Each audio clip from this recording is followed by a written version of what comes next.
അഭിനയിച്ച ഭാഷകളിലെല്ലാം ശ്രദ്ധ നേടിയ നടിയാണ് നിത്യ മേനോൻ. മലയാളത്തിലും തമിഴിലും തെലുങ്കിലും കന്നഡയിലുമായി മികച്ച സിനിമകൾ നിത്യ മേനോന് ലഭിച്ചു. നിത്യയുടെ അഭിനയ മികവ് ഏവരും എടുത്തു പറയാറുണ്ട്.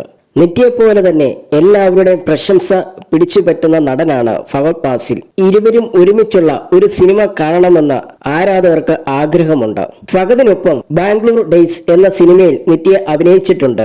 എന്നാൽ നടിക്ക് ഈ സിനിമയിൽ സ്ക്രീൻ സ്പേസ് ഇല്ലായിരുന്നു. ഇപ്പോഴത്തെ ഫഹദിനെ കുറിച്ച് സംസാരിക്കുകയാണ് നിത്യ. മികച്ച നടനാണ് ഫഹദ്, നിത്യ പറയുന്നു. ഫഹദിനൊപ്പം ഇനിയും സിനിമ ചെയ്യാൻ ആഗ്രഹമുണ്ട്. നിത്യയും ഫഹദും ഒരുമിച്ച് സിനിമ ചെയ്യണമെന്ന് എല്ലാവരും പറയുന്നുണ്ട്.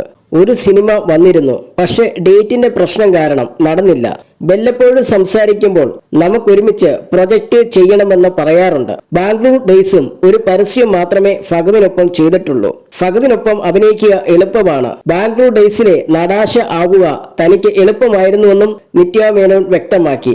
റേഡിയോ സിറ്റി മലയാളമായുള്ള അഭിമുഖത്തിലാണ് പ്രതികരണം.